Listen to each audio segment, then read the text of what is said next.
Hello, Frog fans. We are the Lupton Drinking Club, bringing you the Postgame Beers podcast. We're a short 15 days away from Frog Ball USA's first game on Valentine's. Gentlemen, it's a good time to book a restaurant. This is your reminder. Right now, you are 15 days away to book that date. You probably have time to find something on Open Table or Resi or whatever you're doing. Now's your time. Do it. Pause the podcast. MK, I have booked every reservation, and I will be fielding desperate calls from guys selling those reservations on Valentine's Day. Honestly, I respect it. I respect the hustle, Ray. MK, that's hilarious because guess what I did 1 hour before we just jumped on air? Decide not to go on a date on Valentine's. No, I booked my reservation, but I'm doing it Saturday.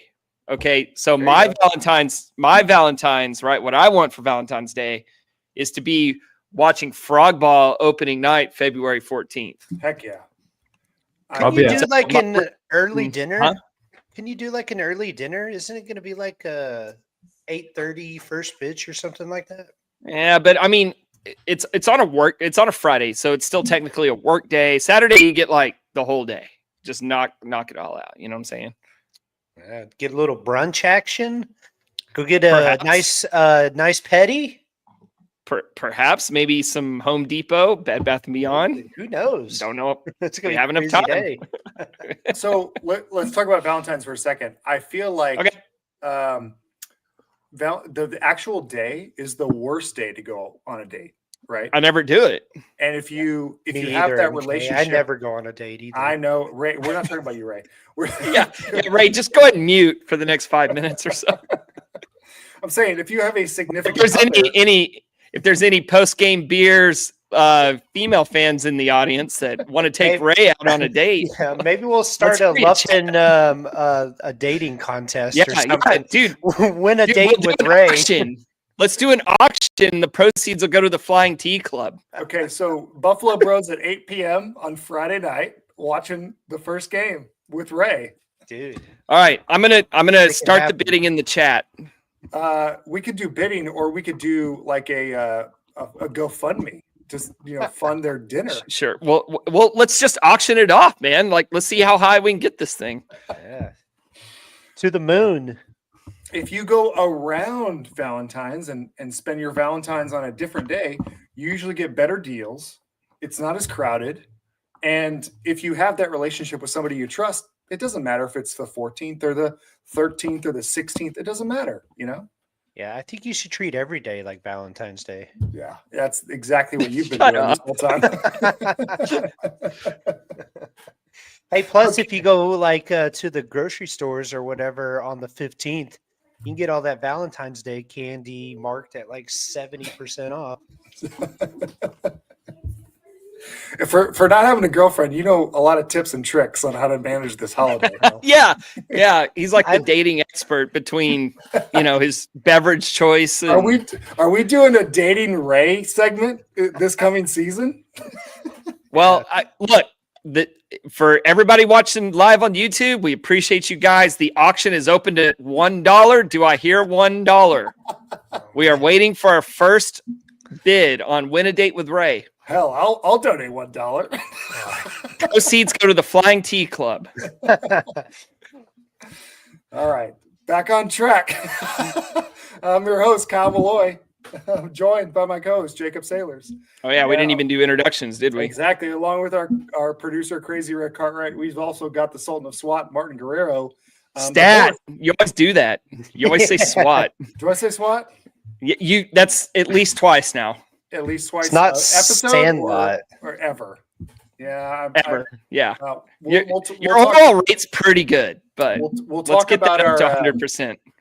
Speaking of our draft of best baseball movies, it's going to be up there for me. So we'll talk about that another episode. Well, dude, we can't do it tonight because Garrett called out. No, I know. I'm saying that that comes to me because it's one of my favorite baseball movies. Oh, I got you. Man, and I had studied. I have my big board filled out. Yeah. So for everybody confused right now, we are going to do a fantasy draft of baseball movies, and we will let you guys vote on who has the best roster of baseball movies. The horse, he's taken an evening off. He's running in the field somewhere. So I think it's he's literally TCU at the rodeo. TCU night at the rodeo. there you go. There you go. So a lot of people are probably there. They're not listening to us, but if you're at the rodeo and you're also listening to us, chime in the chat. We'd love to shout you out. That's pretty cool.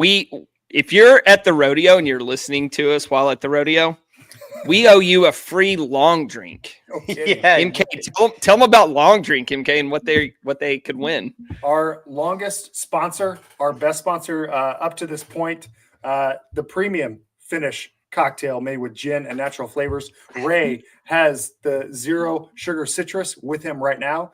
Ton of flavors. There's the cranberry, there's the peach, there's other ones that they're coming out with. If you haven't tried one, Speaking of Valentine's Day, coming right up. dude, drink that pineapple before you go out. That's right. Grab a pineapple, grab your date, maybe others, and have a good time on Valentine's. So we appreciate the long drink for sponsoring us. But before we get into baseball stuff, we're going to talk a lot about baseball. That's the point of this entire podcast. I have a question for you guys, kind of a general one. So Okay. Lupton has a variety of foods, right? There's the standard stuff at the concession stands. You've got some things in the background. I want to ask a question. Not your favorite, what's your most slept on, right? So the most underrated food that nobody talks about, but you feel like you have an edge on at Lupton.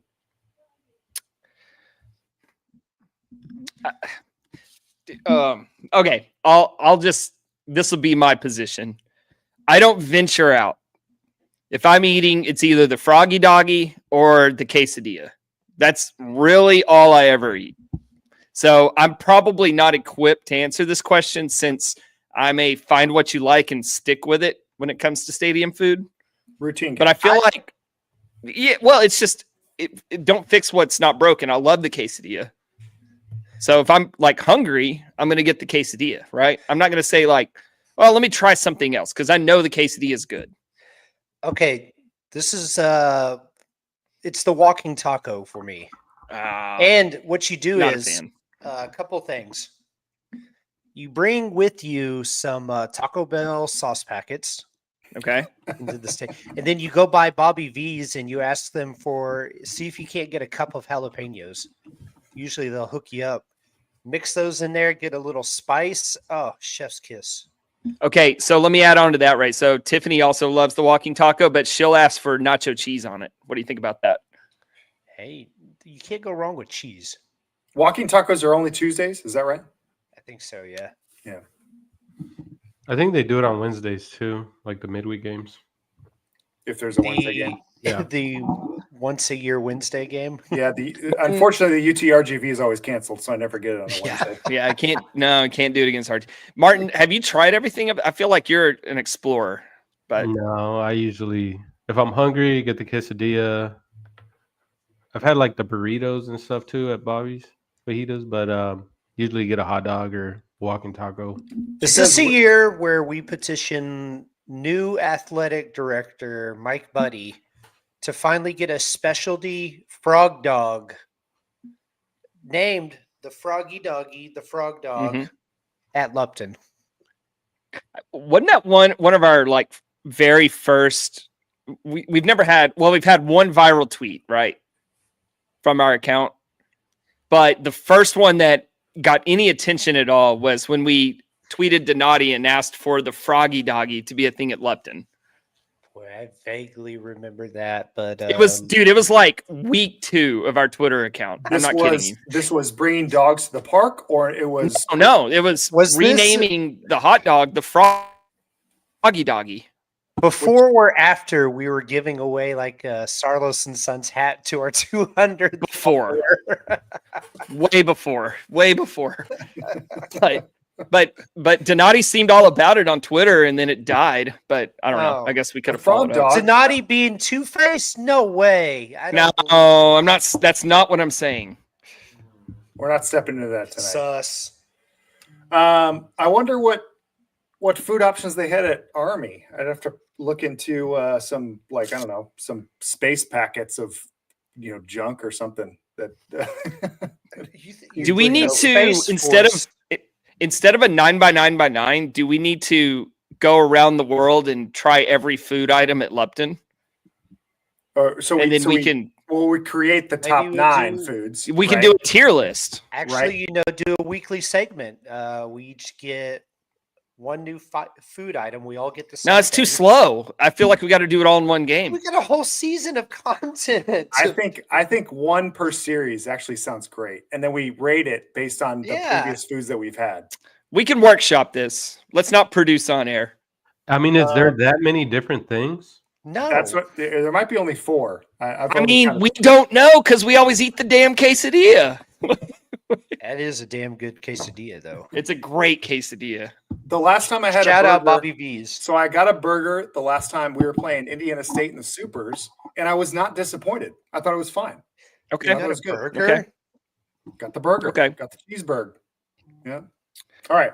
So what's your favorite? Is your segment, MK? What was your?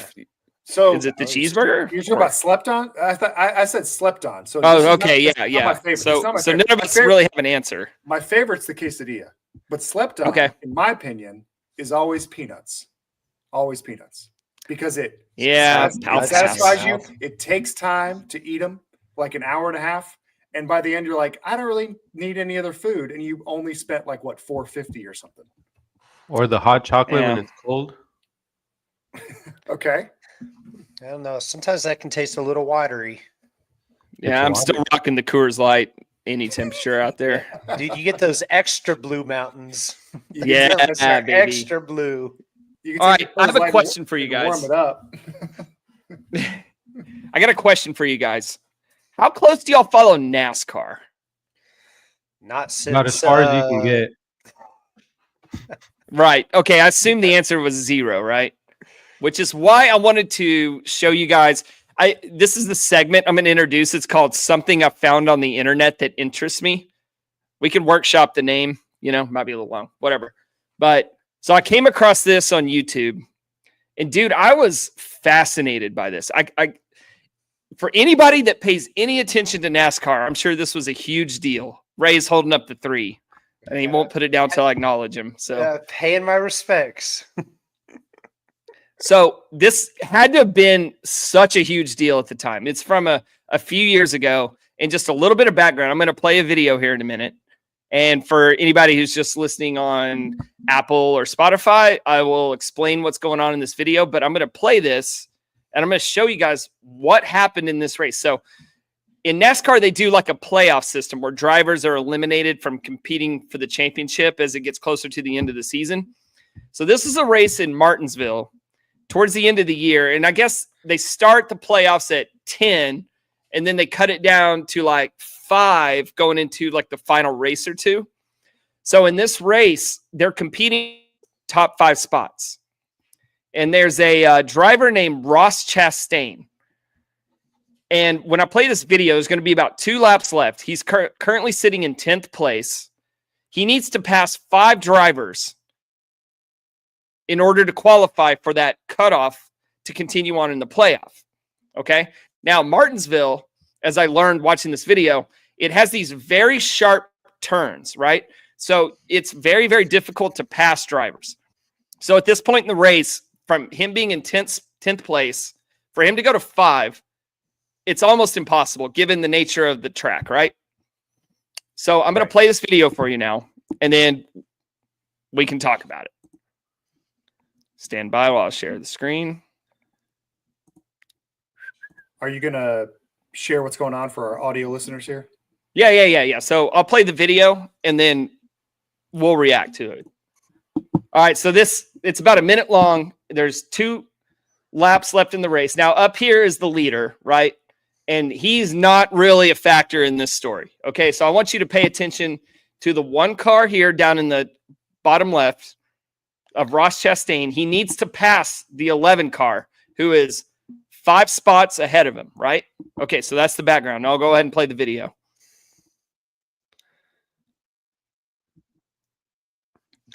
So, I mean, All right. So we're hitting the final lap. He's still in 10th. Hamlin's sitting in the 5th position. So they have to really slow down around these turns, and it makes it very hard to pass. Right. So still sitting, and at this point, it's over. Here we go. Last turn. Oh, dude, I remember that. He used the wall to slingshot himself around or whatever. I think they made that illegal afterwards. Slingshot engage. Bro, Yeah, that's it's the most straight out of Ricky shit I've ever dude, seen. I was about to say that's straight out What's of the replay? Talladega Nights. Yeah, do the The replay. replay's Yeah. even crazier. Okay. So he did it. He passed 5 cars with that wild ass turn. Yeah, he drove. So right he's to the riding wall. the wall going full speed while everybody else is slowing down. Oh my gosh. Is that not the wildest shit? And he finished first? Well, hey, No, he finished 5th, and that's what he fifth. neted. Okay, okay, you know they say, Jacob, rubbing is racing. Dude, do they say that? I don't think they say that, but I Google it. You know what they say on Valentine's? all right. So that is the Rubbers are line. No. I've never in my life, like, what is the baseball equipment? Is that Garrett Crane rounding third against A&M on a ground ball to third base? Okay, so I have an equivalent. Okay, so how about the guy who he stole second, they overthrew it. He got to third, they overthrew that and goes home. But that's talking reacting to what's already happened. Are you talking This about is Peyton? forcing the issue in an extreme way, right? Yeah. Talking about Chatney at Ole Miss. Have you- What about the he is. where they're like rounding second before oh shoot. I'm trying to think of like a recent thing that happened where they like Oh, you know what? You know what it reminds me of is when the guy was going to hit into a double play, but he ran through it. Yes, that's what I'm talking about, Martin. Yeah, That's what I'm talking yeah. about. Yeah, go Yeah. for it. Can you explain that? And then I guess the run scored from third or something like that. Yes. So instead Because it of wasn't a getting force caught out? at second, he ran through it. So they didn't get him. He ran faster. Instead of sliding to second, he ran through second. So they missed the play at second. They threw it to first, and the guy that was running home from third scored. Like it's like, Okay. hey, I'm just going to take my own out. I'm going to get out later, but I'm going to let somebody score in front of me first. Does that make sense? Yeah. It Yeah, does, yeah. but dude, I just like I couldn't believe what I saw. Like the replay looks like it's sped up because he's going like I think they said 85 miles per hour faster than every other car taking that turn. Would that be And like he's just running the another wall. example? Be like someone on second scoring on like a grounder to second base. Yeah. Yeah. You take advantage of what's Yeah, going on. exactly. Yeah, That's why the first thing, the equivalent I thought of was Garrett Crane against A&M. Just saying F it. And his quote, he told his pit crew, he said, I'm going to hammer this thing until I see God or the checkered flag. And he finished fifth. And, Let's go. and that's pretty much what Garrett Crane said, rounding third, right? Anyway, so that's fun thing I found on the internet. I like it. Great Fun segment. things in NASCAR. Great start to the pot. I love it. I love it. All right. Hold up your 3 in respect. I know people are extremely antsy to hear our opponent previews. Should we stop leaving them in suspense? Wait, hold on. We're supposed to do opponent previews tonight? You're Yeah, not. shut Actually. up. Who do I have? Dude, I already covered Utah. Tonight, we're going to break down the second half of the Big 12 schedule. Last week, not going to lie, was a little dry, and it's not the fault of our pod friends. It's the fault of the opponents. Yep. Outside of Texas, Well, outside of Texas Tech, it was a struggle. Also, I'm not going to, Dude, I can't wait for this to be over. Like next week we get to talk about our squad, no kidding. and I can't wait. Um, So I don't know if you saw my tweet about reaching the finish line and celebrating. Yeah, it was nice. He was just like, Yeah, that's kind of how I feel. Let's get this over with so we can move on. Right. let's Ross Chastain this thing. Get across the finish line. Let's jump in. Martin, you've got UCF. That's our next opponent on the schedule. Tell us about the Golden Knights. The Citronuts. All right, UCF, one of the new teams in the Big 12 last year. They had a pretty good season. for a team coming in from the American Conference, not really known for baseball. Their first-year head coach is another guy who was an alum. Rich Wallace went to UCF and played baseball there. He went 37-21 last year and ended up 30th in RPI after making the Big 12 tournament semifinals and going 2-2 in the Tallahassee Regional. And you really can't talk about the 2024 Knights without bringing up Florida State. So their head coach was previously at Florida State he was a top assistant and recruiting coordinator at Florida State before taking the UCF job. And they also lost a bunch of their players to Florida State, including Drew Farreau and Cam Leiter. Oh yeah, Cam Leiter. Mm-hmm. Yep. Familiar with him. He was at UCF. I didn't know that. I only know him from Florida State. Yeah, he was pretty good. I guess 2 years ago, and then went to FSU, and I think he had like Tommy John surgery, so he missed like the whole year, anyways. Okay. And then, as well as going 0-2 against Florida State in the Tallahassee Regional, they actually had a 12-4 record against in-state schools last year. Did they hang a banner for that? Do they want to? They probably would have if they didn't go 0-2 against Florida State in the Tallahassee Regional. But if that's like something that they can continue, that would be good for the Big 12 as far as RPI. Yep. Key departures: Jack Zyska.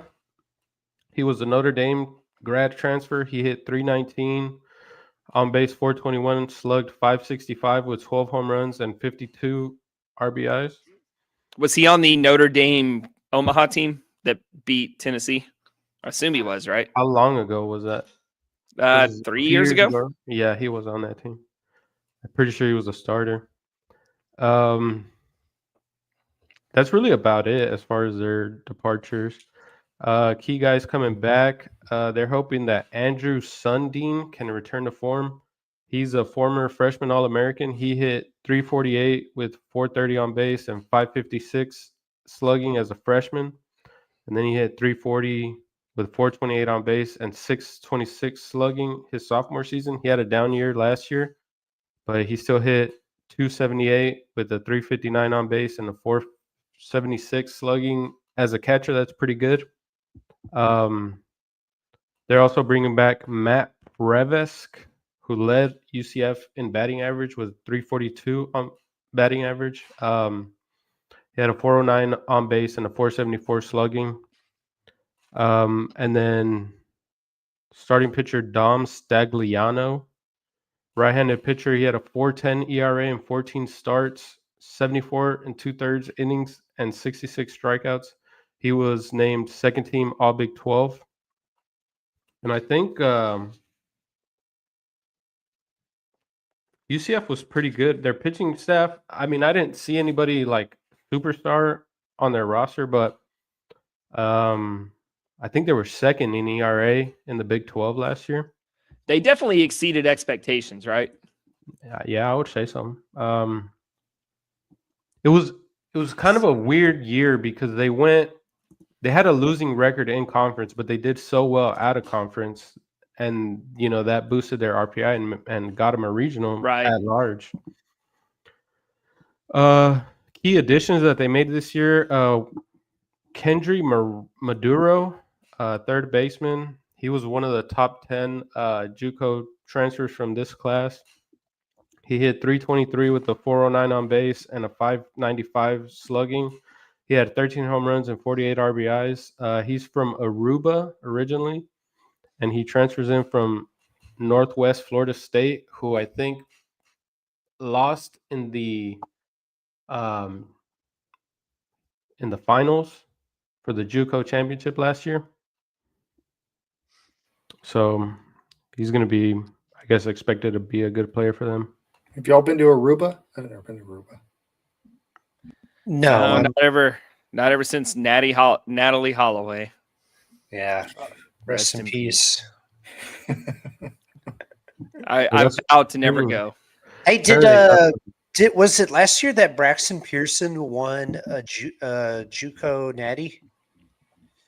Did he really? Yes. San I think Angelo that's right. State. Good for him. Yep. I think it was. Hey, it was Martin, either real last quick. year or the year before. A little context. So context.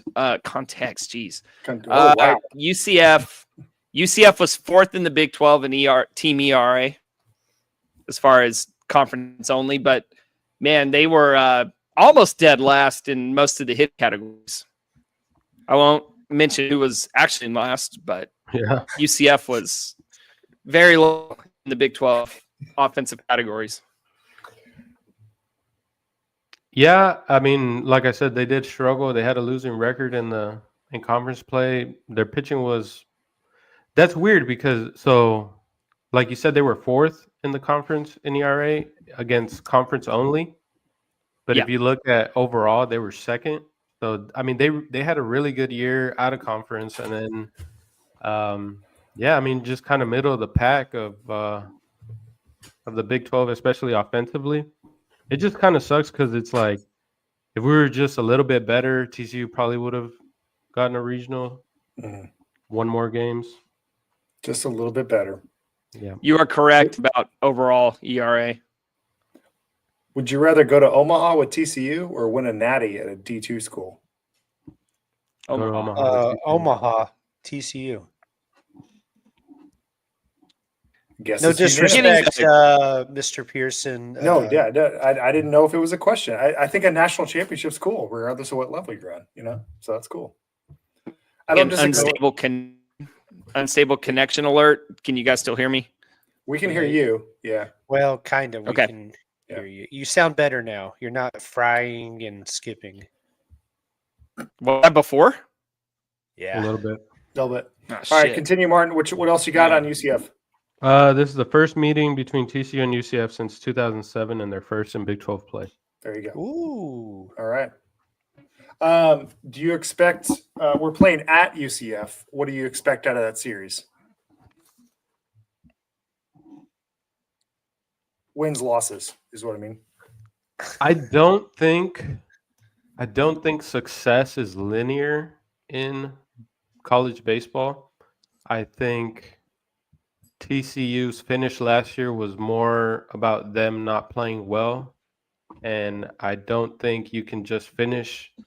I don't think UCF can finish where they finished just by bringing everybody back, right? I think they are going to have to get better, and I don't think they are better than they were last year. I don't think they'll repeat the same success as last year, and I got the Frogs winning.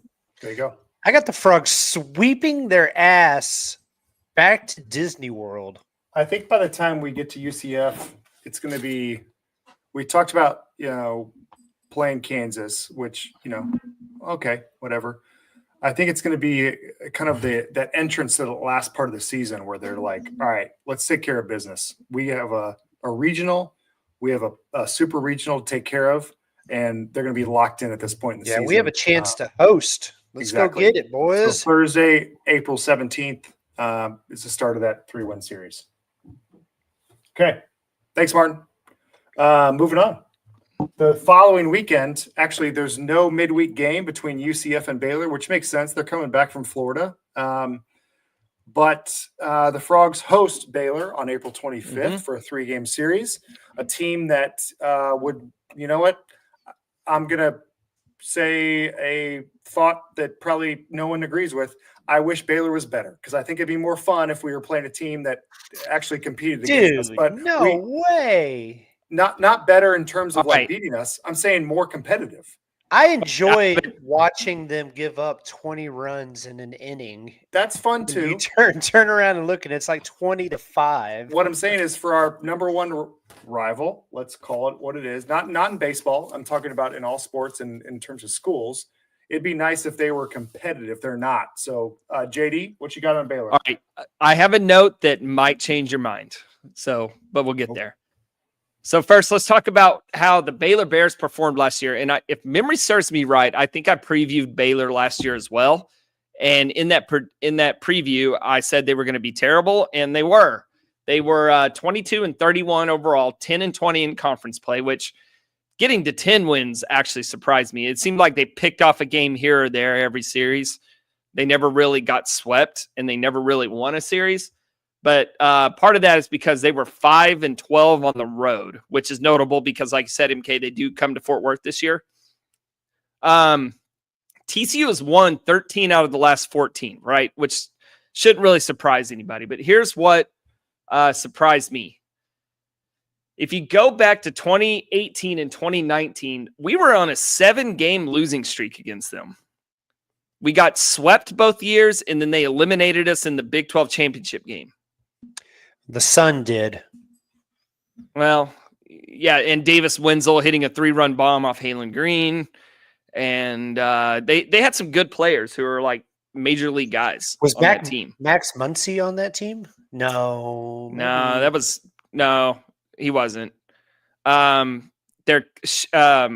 Langoliers was on that team, Davis Wenzel, and I think they have a couple other guys. Martin's memory is better than mine. What's Cody Bradford? Cody Bradford, thank you. Yep, that's the one I was missing.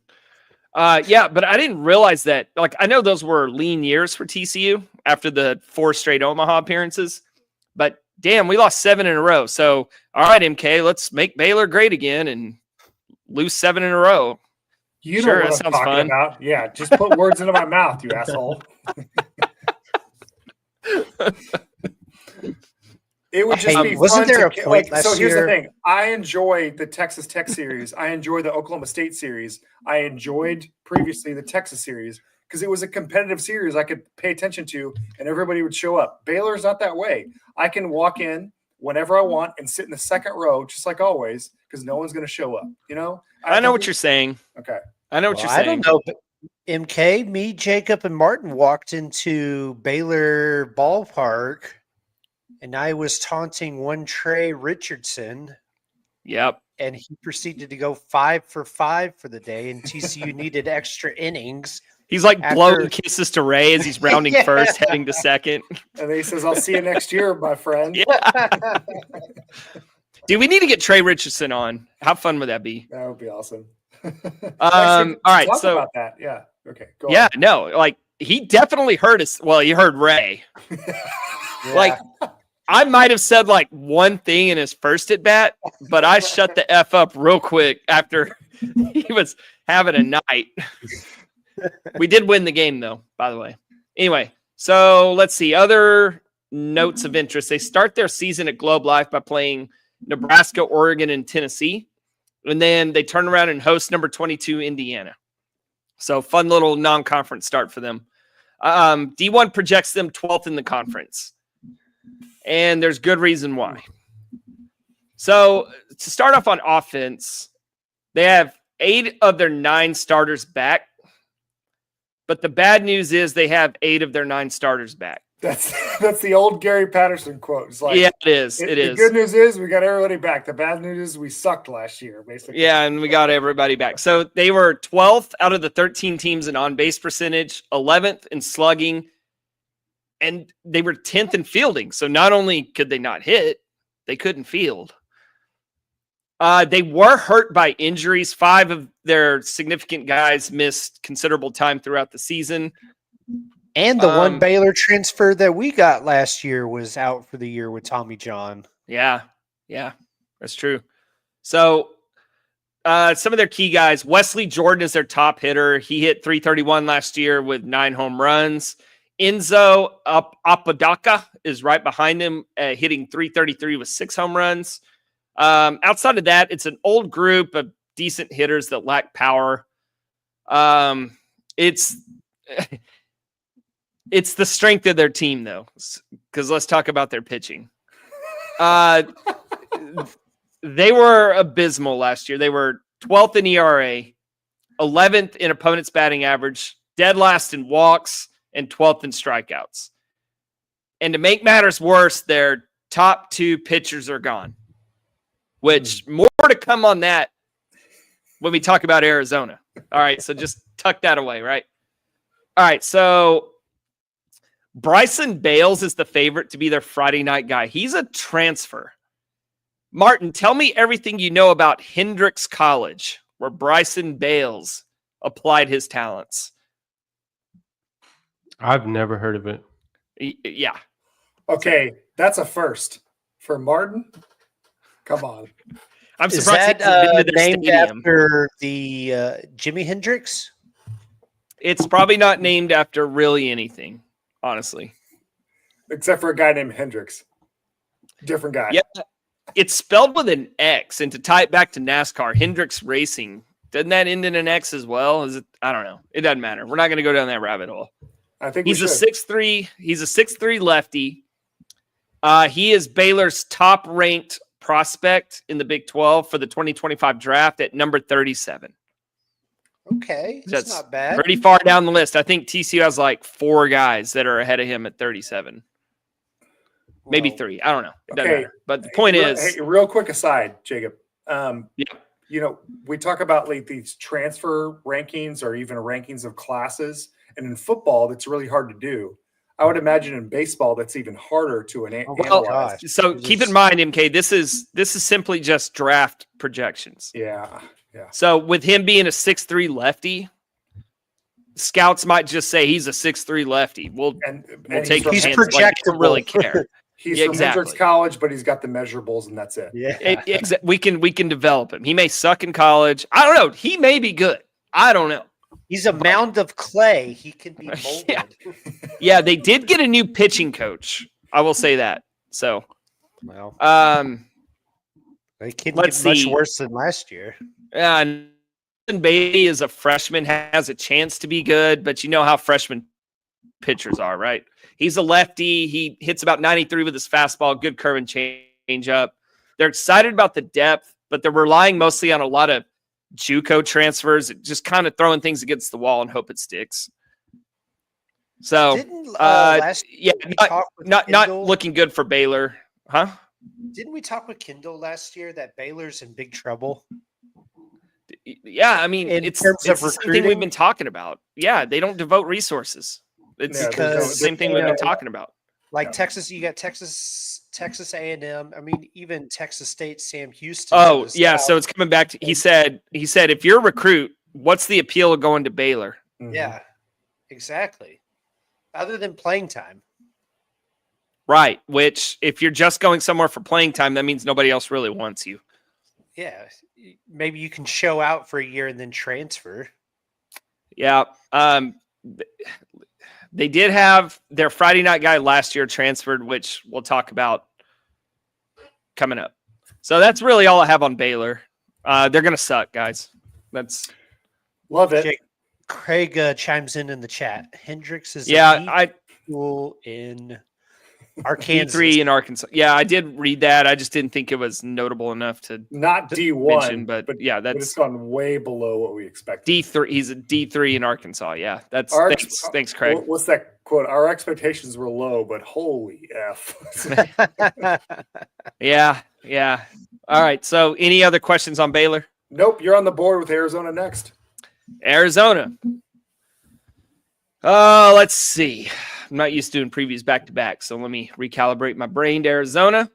Let's talk about last year. There's a midweek game against UT Arlington. That should be a win for the Frogs. Giving you a minute to gather your thoughts. Man. Actually, last year against Arizona, wasn't that kind of Braden Sloan's Dude, let me do my damn preview. You want to do the preview?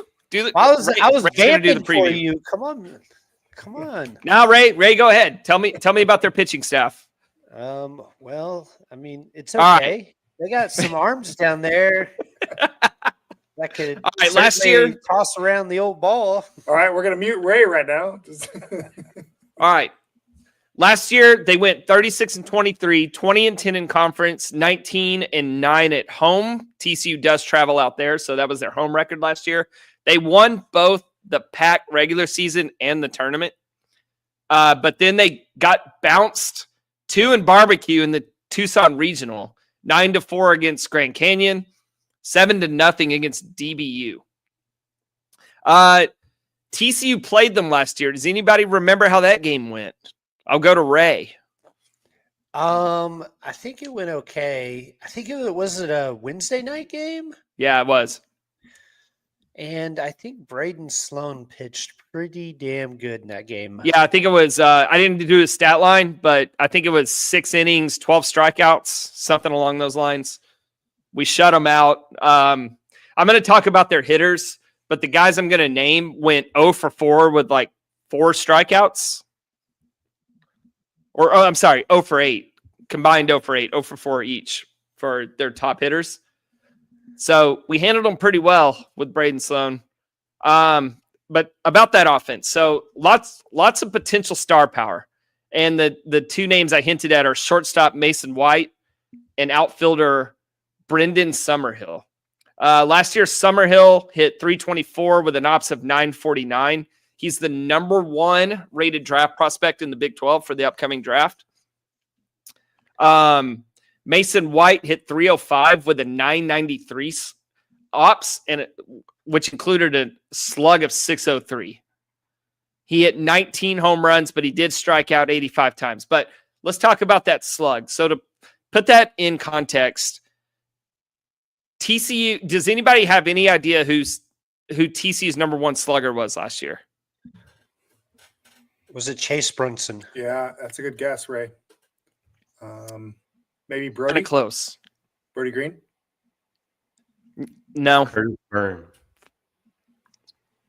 It was Sam Myers at 491. Oh, nice. 491. Sam Myers at 491. Mason White had a slug of 603. So there's that. Wow. He's the number 9 prospect in the upcoming draft out of the Big 12. Other guys to remember, there's outfielder Aaron Walton and fellow outfielder Easton Brayfogle. Safe to say they probably have the most talented hitting outfield in the Big 12. One name.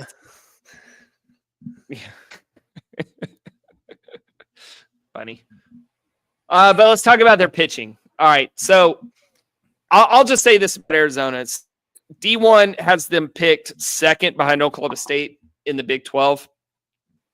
And that's mostly based on their lineup because their pitching staff has a lot of questions. It could end up being very good because there was a lot of questions about their rotation last year, and it ended up being pretty good, at least against the Pack, right? But they lost all 3 of those starters.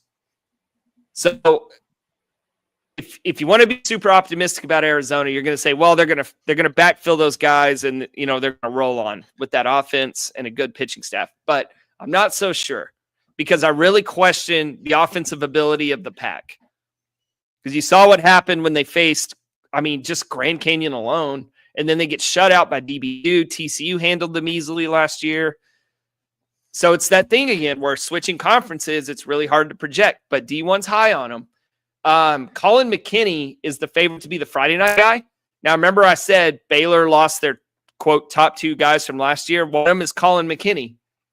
He's a transfer from Baylor, and he's the favorite to be the Friday night guy.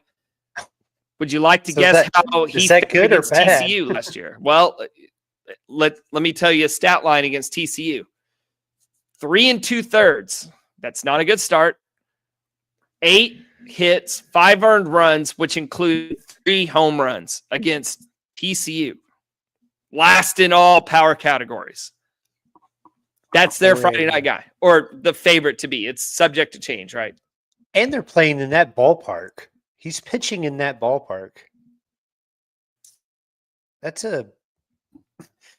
probably one of the most hitter-friendly ballparks in the Big 12. It's either them or Tech. Arizona is? It's got to be. Really? It's that small? It's just an air.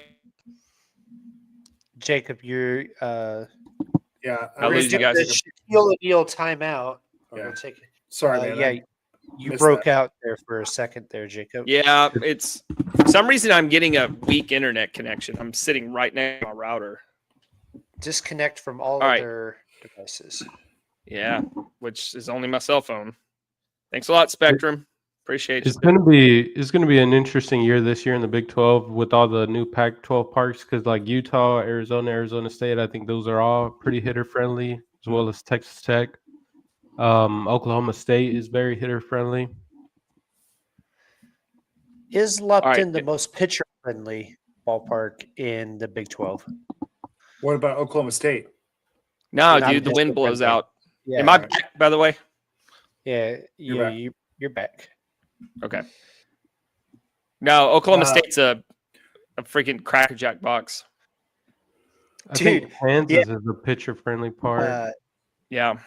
MK, funny story. I think it was 3 years ago when TCU last went to O'Brien, or not last went to, but Marcelo Perez's parents were sitting in the crowd and they were showing, his dad was showing me, Martin, and Jacob the weather report, and he just did the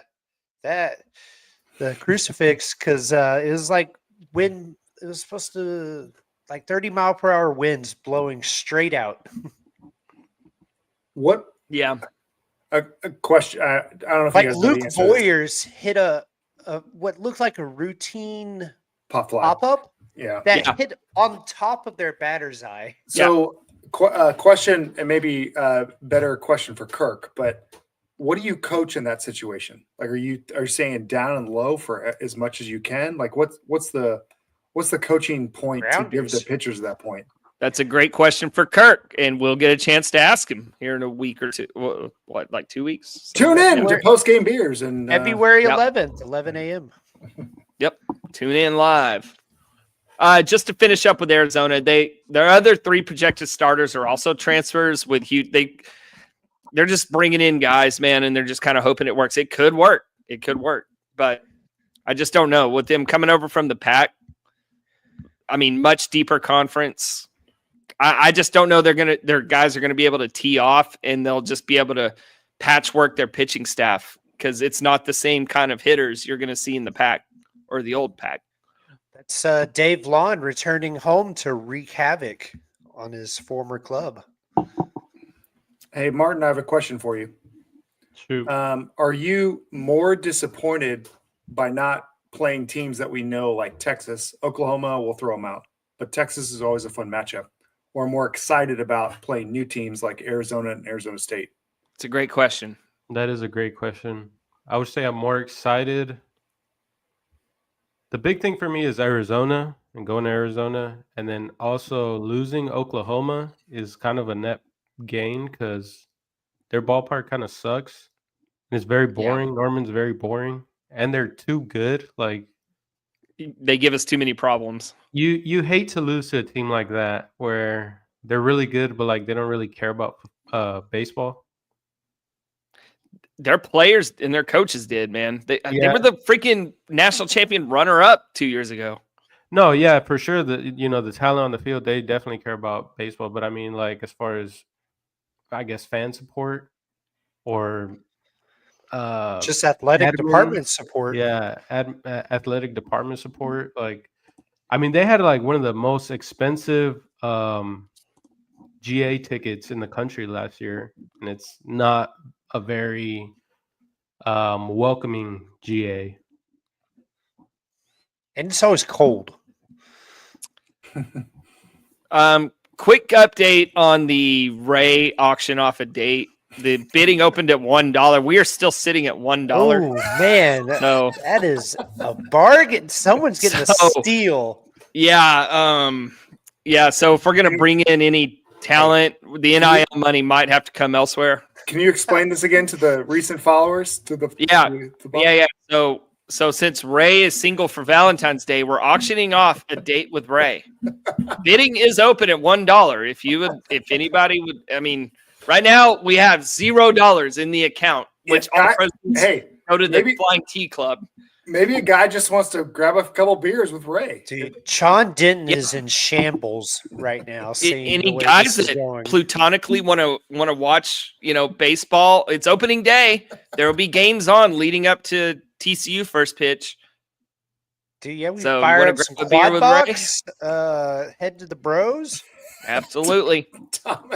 Thomas with the comment, 69 cents is the best I can do. That doesn't meet the minimum requirement of $1. So we'll just nice. That's not a valid bid. Okay, I have a couple more notes on Arizona since they're new to the conference. Just want to give you a little background. And it kind of ties into MK's question. Arizona are 4-time national champs, which is I mean, that's 4 more than TCU has. Like, I don't know off the top of my head how many Oklahoma State has, but that has to be That's crazy. towards the top of the conference. I think Arizona State is first, and then Arizona is second. So there you go. So like we're bringing in teams with a lot of historical clout. Arizona was also the runner-up the year TCU should have won the Natty. They were the runner-up in 2016. That was my next note. The last time they won it all was actually 2012. Damn, Ray. I know. All over it. He prepared more for my squad than his own.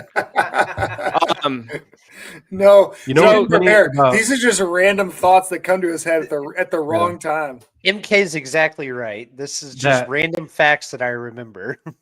That 2016. So they've been to Omaha 18 times over the course of their history.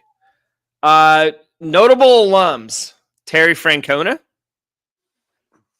World Series manager of the Red Sox, ball coach. Trevor Hoffman, good closer. Kenny Lofton, Indians, and Ranger great Ed Vosberg. Never is a heard Wildcat. of him. Yeah, well, you're a fake fan. He was a reliever in the 90s. Old Ed Voss. I love that guy. Oh yeah, he had that delivery. Yeah, he was kind of sidearm. Yeah. All right. Any questions on Arizona? No. Martin had a point. Martin, Yeah, what was Martin, up with that 2016 team?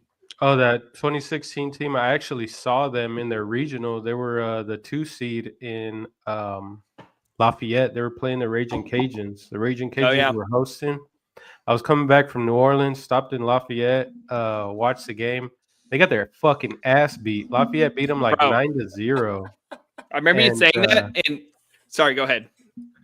There was like people passing out in the crowd. It was so fucking hot and humid, and like the EMTs were like going up because they had all bleachers. I know they did like a big renovation now. I don't know if they actually have seats now, but they had like EMTs going up the bleachers and shit, and it was packed crowd.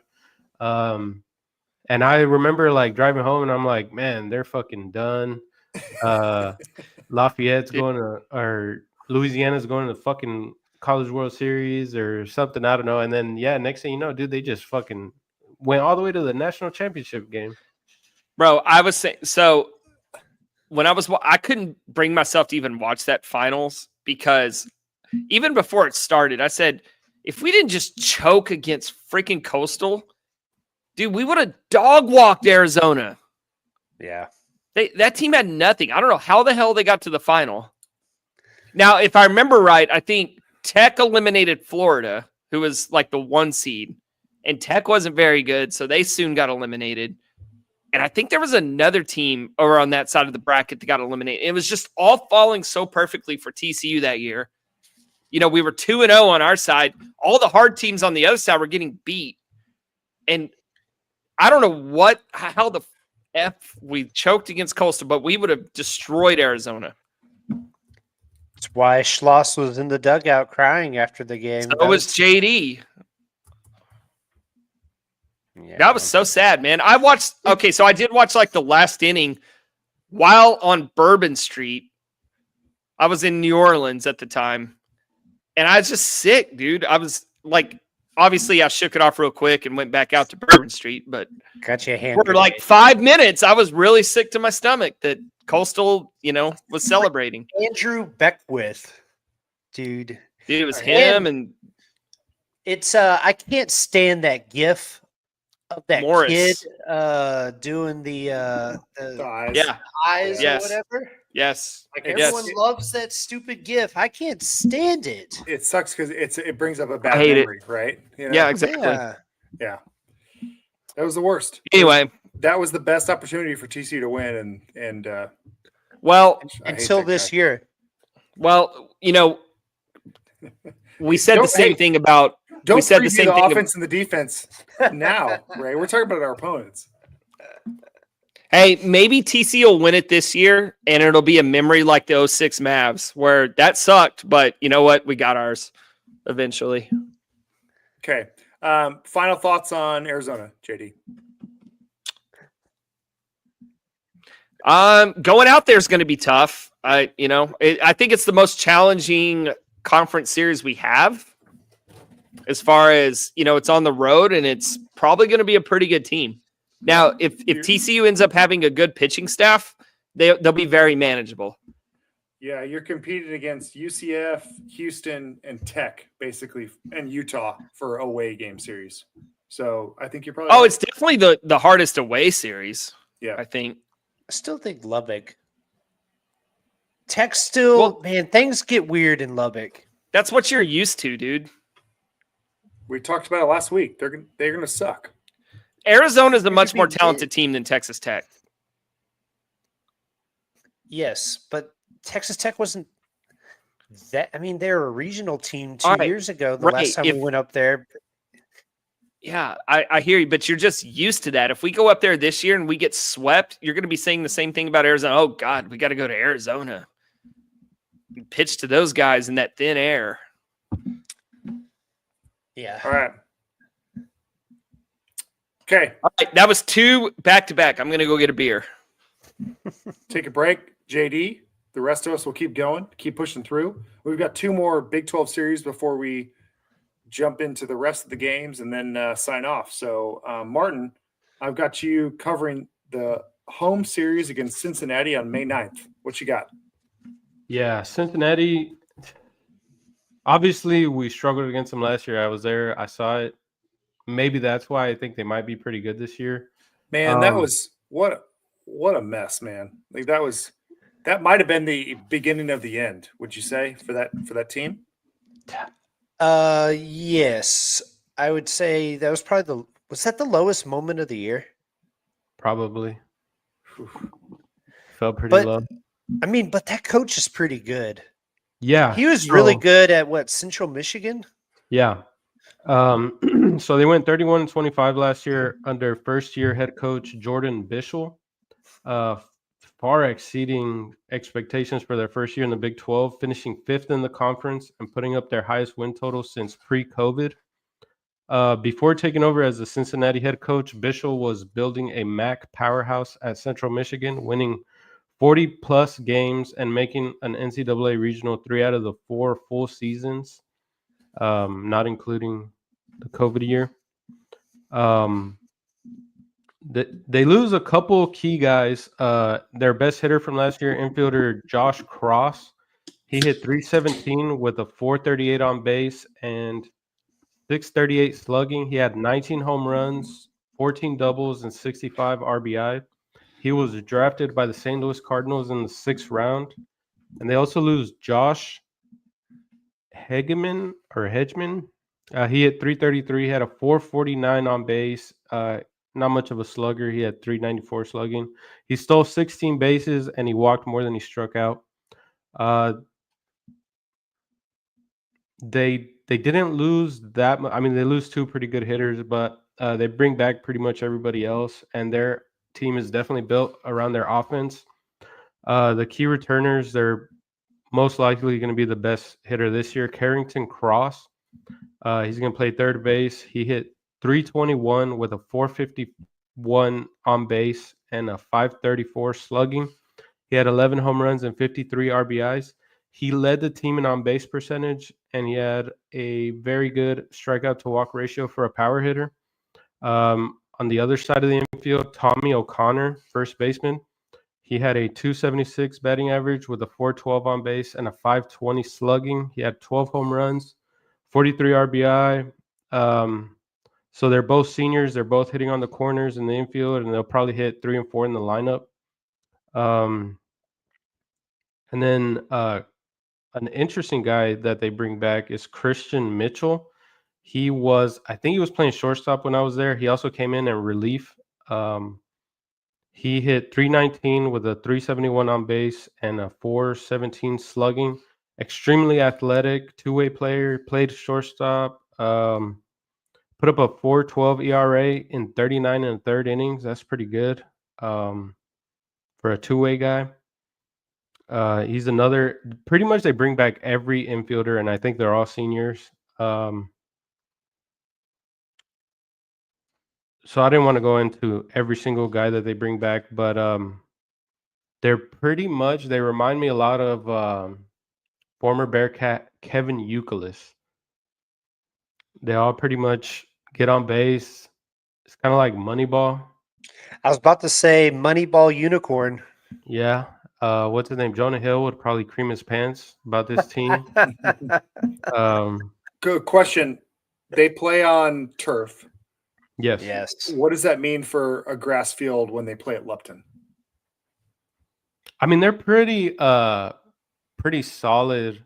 I mean, so a majority of their guys are pretty big guys, sluggers, or they get on base, and not the most athletic team, but they are really good base runners. They steal a lot of bases, but they're pretty solid on the field. They don't make a lot of errors. Not the most range, but if a ball's hit to them, they're gonna get the out. Their weakness was their pitching last year. One of the guys they bring back, Nathan Taylor, right-handed pitcher, 6'5", 230. He was a freshman last year, led the team in innings with 72 and 2/3. He did put up a 5.45 ERA. It's a little high. But he had a career day against TCU last year, limiting the Frogs to 2 runs in 7 innings, striking out 9. There's kind of a recurring theme here. I wish. I wonder if there's a stat of who had a career day against TCU last year. Another key arm that they bring back, who's probably going to be in the weekend rotation, is Brendan Garula, a left-handed pitcher. He put up a 3.48 ERA in 41 1/3 innings, pitching primarily out of the bullpen. He did make a bunch of starts. He made 8 starts, but did not pitch more than 4 innings in any appearance. His best game was against the Horned Frogs when he started the Friday night game and held TCU to 1 hit in 3 2/3 innings. Yeah, he was pretty much going toe-to-toe with Peyton Tolley.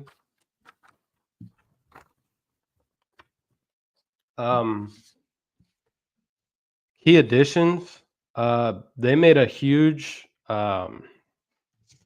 they landed a big guy in the transfer portal. Adam Marakic. He's a transfer from Central Michigan. Originally, he was signed as an undrafted free agent by the Texas Rangers, but it fell through due to some medical concerns. So he came back and decided to pitch for his former head coach at Central Michigan. He has put up a 3.48 ERA with 188 strikeouts and 188 1/3 innings in his career. Their 5.89 team ERA ranked 10th out of 13th in the Big 12 last year. So obviously pitching is kind of, I guess, their glass ceiling. But if this guy, Marekic, I mean, if he can come in and be their Friday night guy and just kind of settle everything else down and put everybody else in their proper spots, I mean, they could be a dangerous team in the Big 12, I feel. For a first-year head coach, like we said already, exceeded expectations. So do you expect them to take a step up or kind of maintain that same level? That's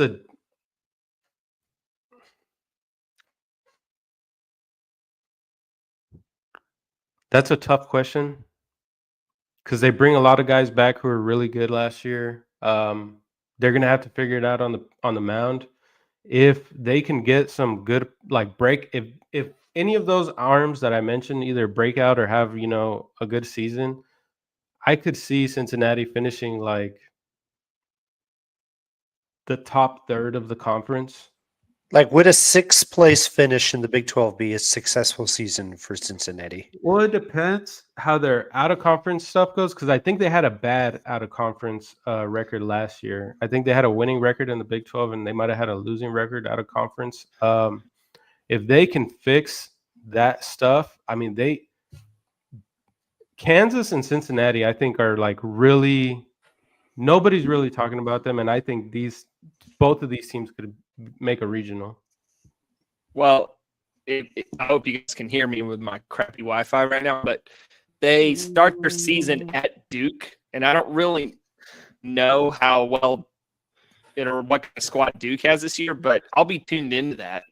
But at the same time, dude, they could be winless coming to Lupton. I'm going to be nervous about that after what they did to us up in Cincinnati last year. Yeah, that's true. I don't know if I talked about this last year before the series, but they do this Joe Nuxle Classic that I think is pretty cool. So in the Cincinnati metro area, there's 4 teams: Cincinnati, Miami of Ohio, Xavier, and I think Wright State is the 4th one in that area. And they do like a tournament, an in-season tournament on a neutral field, and they get like a trophy and stuff. Whoever wins that. Is this the Joe Nuxhall Classic? Yeah.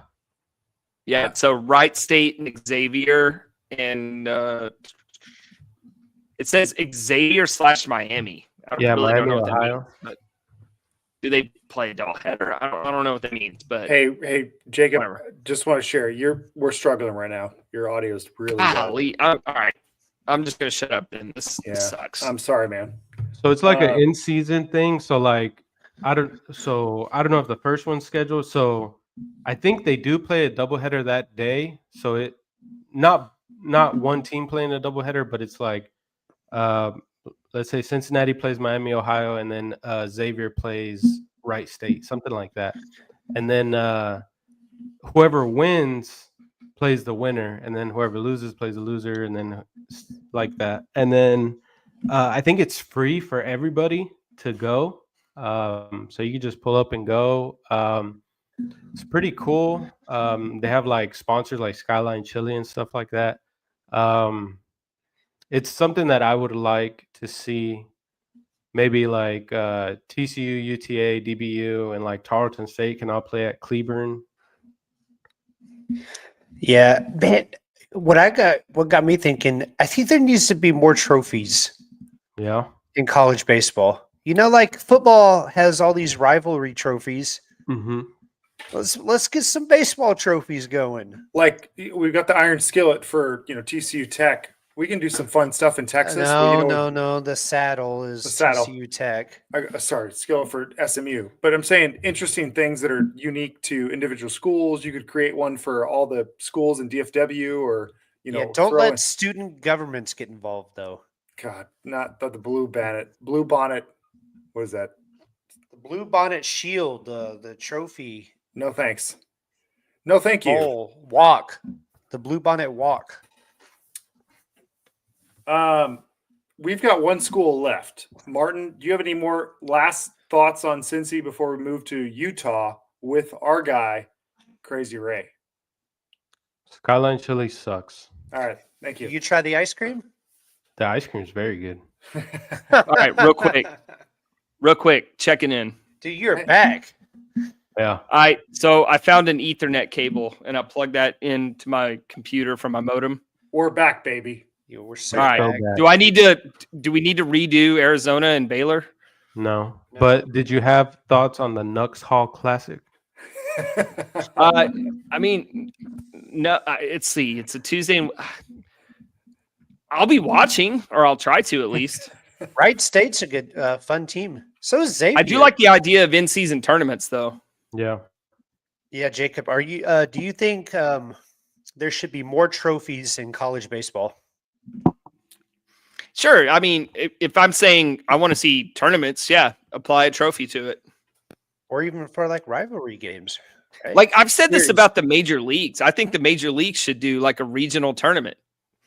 Kind of like how the NBA does the Kobe Cup or whatever. Yeah. Yeah. Just like the Rangers, Braves, and Astros or whatever could there's like an incentive for the tournament. players to actually playing well and winning it, Yeah, it would break up the monotony. You could do it in like August, and it would just kind of break the monotony of dog days of summer and give them a little extra to play for. Agreed. Utah, the Utes. The Ray. Utes, first year in the Big 12. What has y'all's overall fan experience been like with Utah accounts so far? Utah accounts? We're talking about like online? Utah, fan accounts online. I mean, I've seen some pretty out there stuff, but I follow some Utah people and they're pretty sane. Because isn't it hilarious how I feel like they came into the Big 12 talking all kinds of shit. And they have just been dog shit as an athletic department the entire every time, sport. except for women's volleyball. Women's volleyball was pretty good this year. But yeah, That's for the fan to about decide. okay. Yay! I will say yay. Raise the But, fan. But they've been dog water. So let me change the tune a little bit. I've heard from like 2 or 3 accounts that just get retweeted constantly. Yeah, Because pig bus. they're arrogant AF, just saying anything they want about how the Big 12 sucks and we're Utah fans. I'm like, is that actually what Utah fans are like, or is it as most fan bases the loud minority? It's every fan base that you think sucks has a loud minority. Yeah, like I'm Dude, sure Arkansas fans are the best fans in person. But if you only know them online, you would hate Arkansas fans. Yeah, Arkansas fans are pretty great in person. They're awesome. But yeah, it looks like that's going to continue in baseball. All that to say, Yeah. they were picked to finish dead last in the Big 12 this year in the Media Bowl coming into the season. And to further that point too, so one of the many resources that we use in researching these teams before the season is D1. D1 is a great resource. Would y'all agree? Yes. The best. Yep. Is it ever good whenever D1 starts a fall ball report? Because usually they're listing probably, your best players, right? Well, and also, Ray, to add to that, they're also extremely positive. Yeah. No matter the school. So to the 3 first players listed for Utah in D1's fall ball report are all catchers. 3 catchers. You have they got that position locked down. Transferred Eric Smith from Oklahoma State and Southern Nevada. You have Cal Kilgore, and sophomore Jack. I'm not even going to try to pronounce his last name.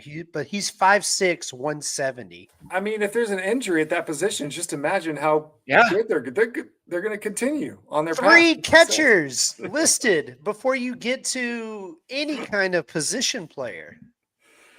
Oh, that's a tough one. Although, last year Utah baseball was pretty good. I mean, at one point they were 33-16 going into the month of May, and then the wheels just flew totally off that pig butt. And I think they lost their last 7 games, missed the NCAA tournament completely. Like, they were making noise. They had a really good pitcher, Van Syke or Van Sickle. He was the Pac-12 pitcher of the year last year, but he graduated and was drafted. So they're replacing him. They bring in someone who was drafted in the 20th round this past year by the Minnesota Twins. His name's Merritt Jones. 6'4", 200, had a 5.6 ERA, but as the always positive runes, he is he could be good. He's got a good slider. Ray, to add to your point about the Utah catchers, I'm looking at the top 50 catchers according to D1 baseball. I don't see Utah listed anywhere. Well, they are. It goes in line with the projections of finishing last in this conference. They have the top 3 catchers in Salt Lake. Have you ever heard of that? Yeah. No. TCU's got the top catcher in Salt Lake currently. Shout out Zach Humphreys. He is a Salt Lake B. Okay. We need to let's interview Zach about these catchers on Utah team. Yeah. I do believe right now Utah plays their home games at Salt Lake's minor league stadium. Gorgeous ballpark. Is that correct, Martin? But they are building their own stadium that's set to open in 2026. Well, that's too bad. Can't wait. If you look, I love artists' renditions. Just in general?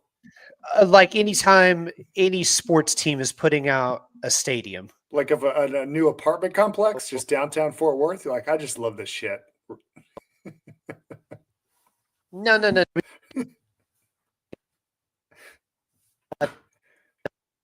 Tiny ballpark. So right now they're playing in a minor leagues baseball stadium in Salt Lake City downtown. It seats 10,000. They do not draw that. Let's be honest. Their new ballpark seating capacity 1,200. What? That, yeah. Dude, okay. They'll have all right, an hold on. I'm sharing. outfit where the seats. I they'll can't have a click on berm any area. of these individually. They'll have This a is- berm area in the outfield where you can boost a little bit of, but only 1,200 seats available in that that's stadium. But that's probably going to be good for them, right? Because they're not going to get 1,200 every game. I mean, maybe. Yeah, I mean, look, I'm sharing the screen, and Yeah, this one whole overview. side is. Yeah, Where's anybody going to sit? There's nowhere to sit. Doesn't it kind of remind you? It kind of, when I first saw those pictures, it kind of reminded me of when we went to the MLB4 tournament in Arizona, and it was all those spring training complexes. There was much more seating, though. one. I feel like that looks like Scroll a down, Jacob, spring scroll down. training, like a Right. spring training complex Keep going. stadium. Keep going. Scroll down to the next pick. Right there, the left one. It looks like one whole side is just.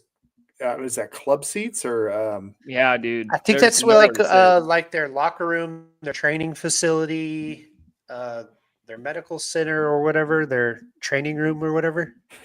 Could I mean, literally it be looks anything. Looks like they're taking care of the players, but my gosh. Okay. And this so ballpark, this whole project, as you can see right here, $35 million for that. Mhm. Doesn't look like you're getting good ROI on it.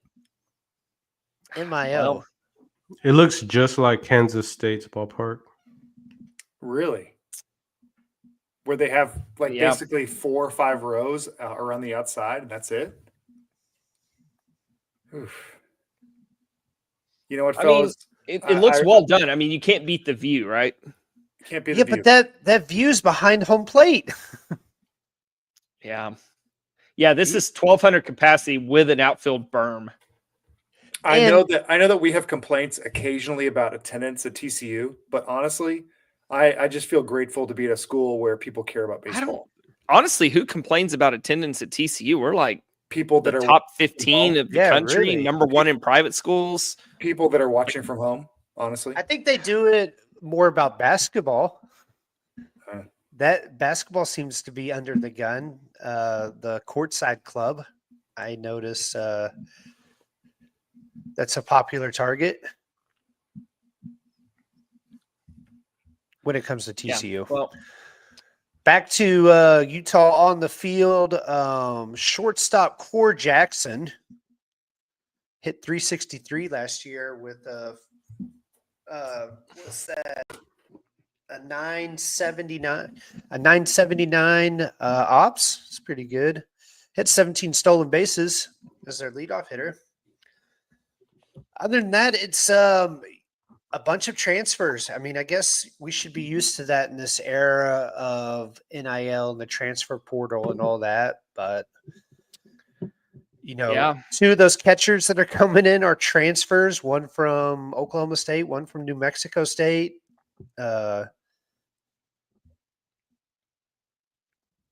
Transfer Santino Panero from UNLV. Transfer Jake Long. Bunch of transfers for a dog. Well, I don't know. Last year I didn't think UCF was going to be that good. Kind of a the middle of the UCF pack. has shown a pulse on the field. Utah hasn't. Yeah. I mean, they won 33 games last year. Okay. I was surprised they were picked Yeah. last behind Baylor and BYU. Especially you said they were in a running for a regional until the wheels fell off. Yeah. Like I think they're probably going to be fighting more for that last spot in the Big 12 tournament. Is this a series that you would consider going because it's the last one for TCU, or would you wait until the new stadium is built for 2 years from now? I'd wait for the new one. It's the view is just as good, and it's actually a college park. So yeah, it looks close to their campus. It's not in downtown. Like right now, they play in downtown Salt Lake City. Okay. If I wanted that, I'd just go watch our guy Zach Humphreys play during the summer. Yeah, you could probably do both. Probably could double dip. Hey, before we get on to the rest of the games, Ray, final thoughts on Utah. Good luck. All right. In Thank the you, name sir. of the Father, the Son, and the Holy Spirit. Teams we do not play include Oklahoma State and Kansas State. These are teams that TCU does not have on their schedule this year. Could be good, could be bad. It would be nice to play Oklahoma State from an RPI perspective. But JD, what you got on those other teams? Well, I'm going to skip K-State because we do play them at Globe Life, and we covered them briefly a couple weeks ago. If you are dying to hear the K-State preview, go back 2 episodes. It's there. But I will give you quick notes on Oklahoma State, like you mentioned, and West Virginia, who we also don't play. We'll start with Oklahoma State. Nolan Schubert, man, it's got to be the top of the conversation. This guy's ridiculous. He's the front runner to be the Big 12 Player of the Year. I think like right now the favorites are him and Brendan Summerhill from Arizona, who we just talked about. Nolan Schubert had an ops of 1251 last year with 23 home runs. Dang. And that's just ridiculous, That's man. insane. Now, I will say though, so this also kind of highlights Oklahoma State, but also might put things in perspective. Catcher Ian Doherty, first baseman Colin Bruggerman, and third baseman Aiden Miola also had double-digit home runs. So to answer MK's question from earlier about Oklahoma State being a pitcher's park, it's definitely not. So if you play Oklahoma State in Stillwater, keep the ball down because, man, they got some guys who can get it out of that park at least. But, they're talented players, right? I just think those numbers are a little inflated given that they play up in Stillwater. And that's what helps when TCU plays them in Arlington, Correct. Nolan Schubert, player of the year, big preseason player of the year in the Big 12. Yeah, dude, he's insane. He's the number one. Well, no, he's not oh crap. I forgot to look and see where he was on the draft projections, but he's not number one. That's the kid from Arizona. But Nolan Schubert, man, he's a nightmare to pitch against. So, I mean, we might see them in the tournament or whatever, but we don't have to really worry about him. That's a good thing. It'd be fun to follow from afar, honestly. Yeah, exactly. It sounds like a team I wouldn't mind watching, honestly. Do you guys remember when we played them last year? Do you remember how their pitching staff pretty much wrecked our lineup, like more so than other teams who also did well against us? Yes. So do you remember Brian Holiday, the Friday night guy? Went toe-to-toe with Tolley. Tolley pitched like the game of his life and still was like one pitch away from losing the game because of Brian Holiday. He's gone, as is Sam Garcia and Carson Benz. They're all gone. Good. So, well, yeah. So in their place will be 3 transfers and a freshman. So it's kind of like they're a lot like Arizona, to be honest with you. They're relying heavy on their offense and just hope that their pitching comes together in some way. Sounds like almost half of the Big 12, I would say. So you got Arizona, Arizona State. It sounds like we've done this preview before. Yeah. I think the outlier is like Kansas. It's like, can Kansas hit Kansas, TCU to an extent too. Well, we'll talk about that starting next week. But I will say I think TCU is one of the more balanced teams in the conference. Yeah, Or they're not. I don't think they're going to be one side or spectacular the at other. anything. Yeah. I don't think there's a glaring weakness to TCU, but we don't have anybody like Nolan Schubert, and we definitely don't have like a lineup that is potentially as Or great as Arizona. do we? Or do Stay we? Yeah, tuned the next find out. week and find out. So let's talk about West Virginia real quick. Randy Mazey is gone. Longtime assistant Steve Sabins got promoted to the head coaching job. He's an all-star recruiter. He was responsible for bringing in guys like JJ Weatherholt, and West Virginia has been a pretty solid team of late, and they credit Steve Sabins with a lot of that because of his recruiting. I said last week that West Virginia lost everybody. That's not exactly true. 7 of their 9 starters are back, but their 2 best hitters are gone. And that was JJ Weatherholt and Reed Chumley. And So they're gone. But the big that's JJ's like losing half your lineup right there. Yeah, exactly. So when I was like West Virginia was losing everyone, I kind of meant pretty much just JJ Weatherholt. But they also are losing 81% of their starting pitching. Like guys who made starts, 81% are gone. Okay, that makes me think of a quick question. In this transfer portal era, is that a big of a deal as it used to be? You don't know. They're not bringing back guys who were no shit good last year. So it's not saying that they're necessarily going to be bad. Kind of like what I was saying about Arizona. You just don't know. Yeah. I mean, it was like that last year with Brian Holiday. I think he was a JUCO guy from Florida that was amazing, but you didn't know if it would translate to D1 P5. It did. And it did. Yeah, their pitching was ridiculous last year. Oklahoma State's. So West Virginia made a super last year, and that was really cool because it was Coach Mazey's last season. But they got walked off against North Carolina in that final game of the regional. Oh yeah, dude, that's when Honeycutt went ham. Oh man, yeah. I remember that. I remember that video, Ray. Holy moly, that guy was going nuts. Honeycutt's great. Damn, I was gonna say we could talk about like the national scene, but we've already been going for an hour and a half. Well, quickly back to Utah. Martin, 2 years back to the last place projected team. Let's hammer them. Martin was like, I don't understand why they're picked to finish last. This year, on their schedule, they have Oklahoma State, West Virginia, Arizona State, Arizona, and TCU. That's why.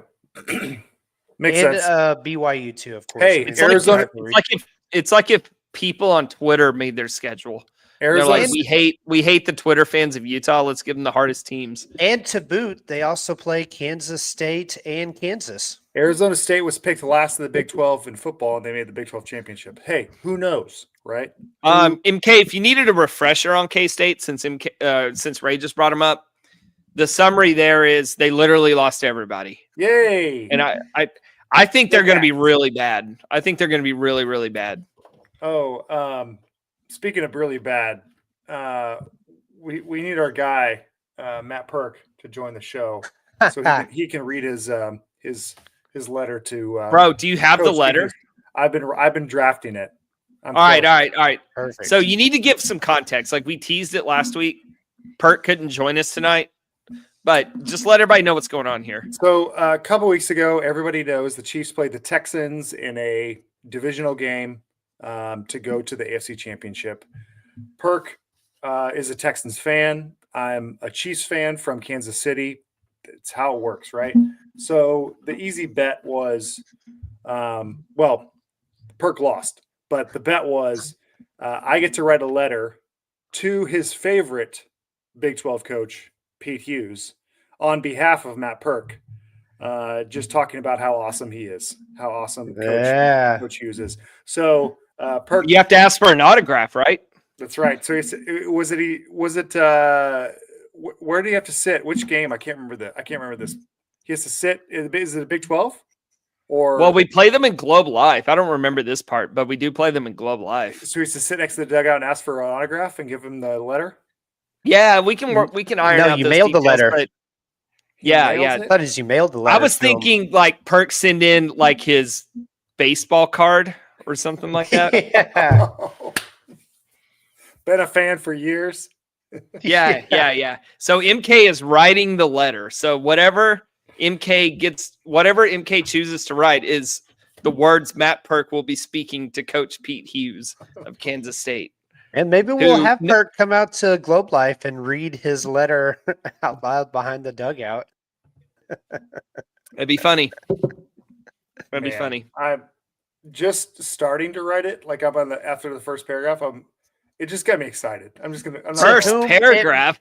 To whom it may concern. no, not even that formal. Like, dearest Coach Dearly Hughes, beloved. dearest Coach Pete Hughes, I've always been a fan. Hell yeah. That's Okay. fun. Dude, this was his idea as a huge underdog. Like, this wasn't like MK picking on poor Texans fan. This was Perk like, hey, MK, let's do a bet. Yeah, it was he was feeling the Texans vibe that day because he was down.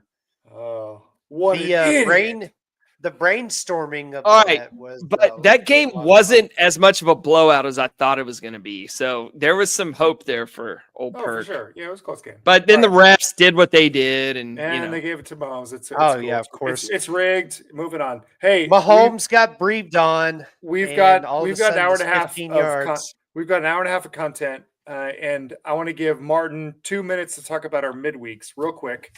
So, Martin, I know you've got probably 10 minutes, but let's go quick. We've got Texas State. We've got DBU. We've got UTRGV, maybe. We've got UTSA, UT Arlington, Dallas Baptist again. What games do you want to focus on and maybe talk about for midweek opponents? Yeah, so the big one obviously is DBU, and they have a really big midweek schedule this year. They play home and home with TCU and Oklahoma State, and I think Oklahoma as well. They also have a neutral site game against LSU at Globe Life. Fun. So it's going to be interesting to see if DBU, because I mean their conference USA is not very good at baseball, and like their other series they play like South Dakota State or something. I don't know if they're gonna kind of adjust their rotation so that they have some of their better pitchers pitching on midweeks. But I mean their whole staff is pretty much loaded with guys who throw like 95 plus. The team as a whole last year hit 301 and they slugged 542 as a team, and they returned most of their guys back. The big ones, Grant J, the catcher, he had 300. Oh my goodness, yeah. Yeah, he had a 653 slugging. Chayton Cross, he had 358 and slugged 626, and then Tom Poole hit 352 and slugged 704. Those are their main guys. I mean, I'm pretty sure they're going to hit. They lost their two best pitchers from last year, Ryan Johnson and Jaron DeBerry. They went in the second and third round of the draft last year. Did Ryan Johnson pitch against us last year? I feel like DBU throws their top guys against us sometimes. I don't think he did. But they have like a whole rotation full of guys who can throw 95. Yeah. They get arms, man. Yeah. This year, so James Elwanger is getting a ton of hype. He was a freshman last year. He put up a 6.11 ERA in 17 and 2/3 innings last year. But he was much better in the summer. At the Cape Cod League, he put up a 2.77 ERA in 13 innings, striking out 22. He's getting a ton of hype going into this year. And if he's in the weekend rotation, I mean, he's not going to face many good teams. So he's going to probably put up numbers. Then you got another returning sophomore, Luke Pettit, son of Andy. Have you ever heard of Andy Pettit? I have. Steroids. Yeah, steroids. He put up a 4.17 ERA in 36 and 2/3, struck out 43.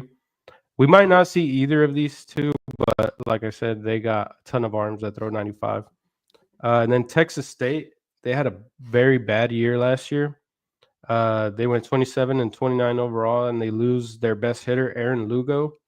They bring back Chase Mora and Ryan Farber. Chase Mora is looking to bounce back from an injury riddled season last year. And Ryan Farber is looking to build off an outstanding freshman campaign where he hit 340 with a 466 on base and a 468 slugging. That's kind of crazy. He has a on base pretty much just as high as his slugging. They brought in some decent transfer hitters. Do you guys remember Alan Shibley? No. So he played for Washington State last year. I think he had a home run against us. But then they also bring in Rocco Garza Gongora from Oklahoma. And I know TCU him. Yeah, he's pretty good. TCU is hoping to end their 3-game losing streak in San Marcos this year. Hey, real quick, back to DBU. Yeah. So I know you mentioned that the Hefners, both his sons play on their roster. If you look at their roster, you know how it'll list what city they're from and what high school or what college they transferred? Mm-hmm. Both of theirs say homeschool, and I just found that fascinating. I believe it.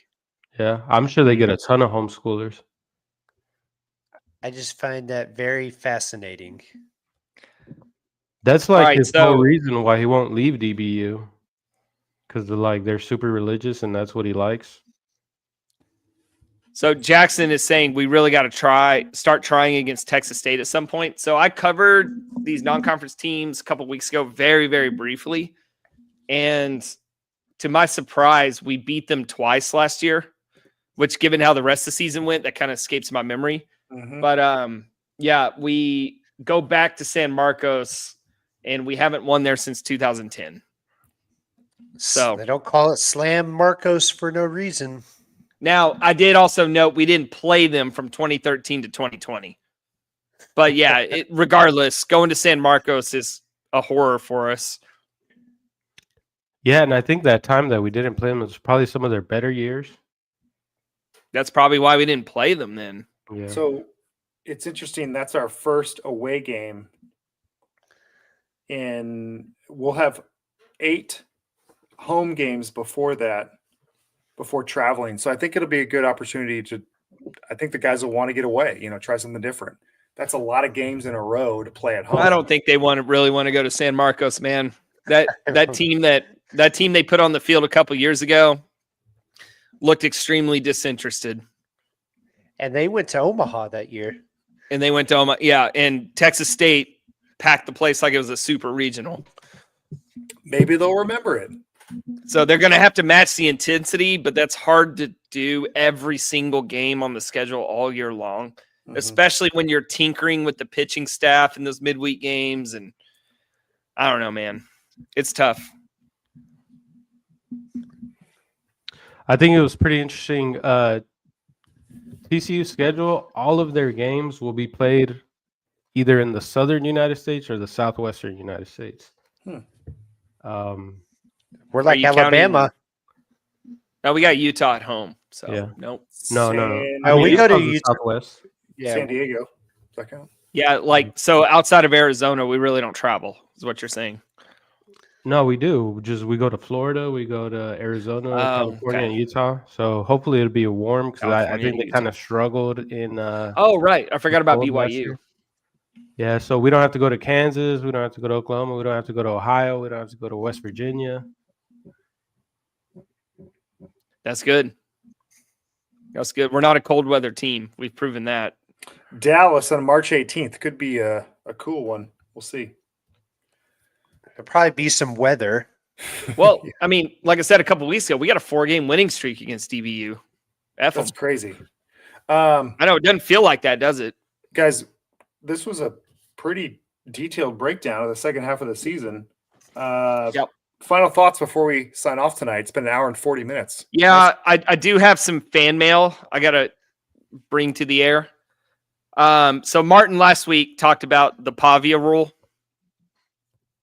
Yeah. And we got a DM from Cooper Goen.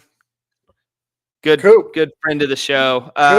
He's the hitting coach at Oakland College. I really enjoy following him. Actually, he well has some good stuff. He wants to go toe to toe with Martin regarding his Pavia segment. Whoa! Yeah, so he says, "Hey, Martin, I love the pod, but I want to clarify the Pavia rule. Right now, the rule is if you were at a non-NCAA school in 2021 and this year was set to be your last year of eligibility, you get another year."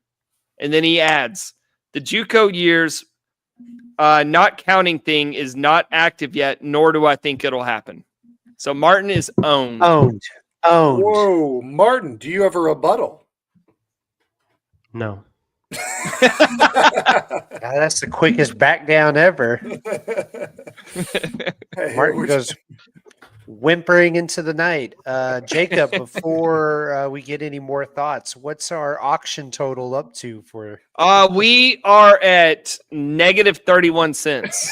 Like we got lowballed. Yeah. We got lowballed on the $1 bid. No. Flying T in shambles right now. Yeah, Flying T is broke. Any other fan mail, Jacob?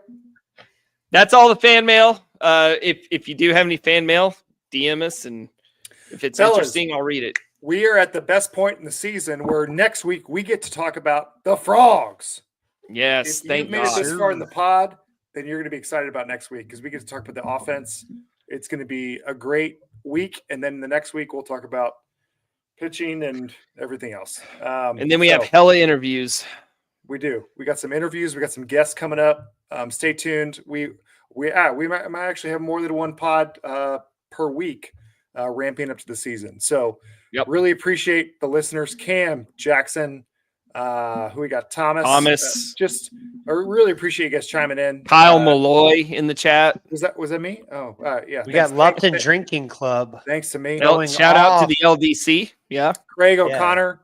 Hey, guys, I know there's other people following, but even if you didn't chime in, thank you for listening. Thank you for following. Yeah, thanks for spending your Thursday night with us.